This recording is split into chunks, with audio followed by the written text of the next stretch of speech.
Tuhan adalah sumber kekuatanku. Bacaan diambil dari kitab Hagai bab 1 ayat 1 sampai dengan 8. Pada tahun yang kedua zaman Raja Darius, dalam bulan yang ke-6, pada hari pertama bulan itu, datanglah firman Tuhan dengan perantaran Nabi Hagai kepada Zerubabel bin Shealtiel, Bupati Yehuda, dan kepada Yosua bin Yozadak, imam besar. Bunyinya, beginilah firman Tuhan semesta alam. Bangsa ini berkata, sekarang belum tiba waktunya untuk membangun kembali rumah Tuhan. Maka datanglah firman Tuhan dengan perantaran Nabi Hagai. Bunyinya, apakah sudah tiba waktunya bagi kamu untuk mendiami rumah-rumahmu yang dipapani dengan baik, sedang rumah ini tetap menjadi reruntuhan? Oleh sebab itu, beginilah firman Tuhan semesta alam. Perhatikanlah keadaanmu. Kamu menabur banyak, tetapi membawa pulang hasil sedikit.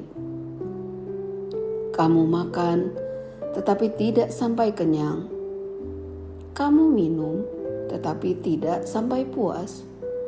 Kamu berpakaian, tetapi badanmu tidak sampai panas. Dan orang yang bekerja untuk upah, ia bekerja untuk upah yang ditaruh dalam pundi-pundi yang berlubang. Beginilah firman Tuhan semesta alam. Perhatikanlah keadaanmu.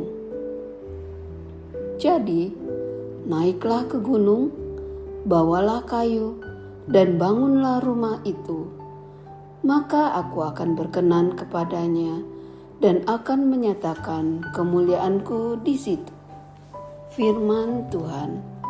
Demikianlah sabda Tuhan. Terpujilah Kristus. Perikop ini membahas tentang panggilan Allah kepada umat Israel yang sudah terlalu sibuk dengan urusan pribadinya, membangun rumah mereka sendiri, tetapi mengabaikan rumah Tuhan yang roboh. Tuhan mengingatkan mereka untuk kembali kepada prioritas utama, yaitu membangun rumah Allah. Karena disitulah Allah berkenan dan menyatakan kemuliaannya. Anton adalah seorang ayah yang sibuk. Setiap hari bekerja keras untuk membangun rumah yang indah, membeli perabot baru, mobil mewah, dan memenuhi semua kebutuhan keluarga. Namun semakin banyak yang ia miliki, hatinya justru terasa kosong. Istrinya sering mengingatkan, "Pap, kita perlu berdoa bersama. Jangan hanya sibuk bekerja." Tapi Anton selalu menunda segala kebutuhan rohaninya dan merasakan dengan bekerja keras mencari uang dengan memberikan rumah, pelayanan eksklusif untuk anak dan istrinya sudah cukup. Urusan ketuhanan nanti aja bila dibutuhkan, karena untuk saat ini karirlah prioritas utama hidupnya. Di sisi lain, Anton juga pernah mendengar tentang Yesus. Teman-temannya sering bercerita tentang mujizat dan kasih-Nya. Ia penasaran, siapa Yesus itu? Tetapi rasa ingin tahu itu berhenti di kepala, tidak pernah sampai ke hati. Ia seperti Herodes dalam Lukas bab 9 ayat 7-9 yang bingung tentang Yesus. Hanya penasaran tanpa sungguh mencari dan membuka diri. Suatu hari ia menghadapi masalah besar. Usahanya jatuh, keluarganya hampir hancur. Dalam keputusasaannya, istrinya mengajak berdoa bersama.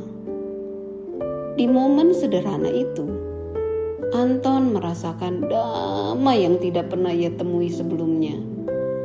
Saat itulah ia sadar, ia baru mengalami sungguh bertemu dengan Yesus yang hidup dalam keheningan doa.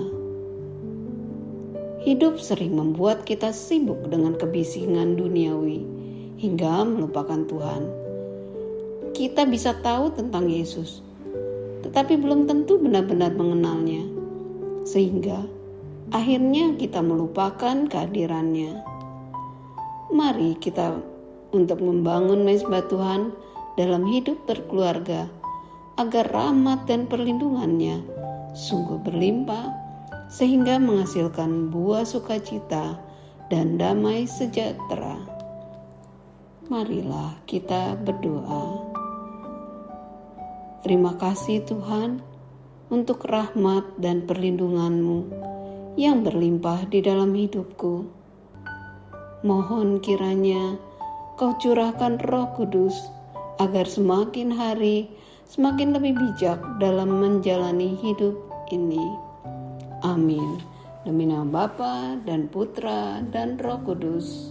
Amin.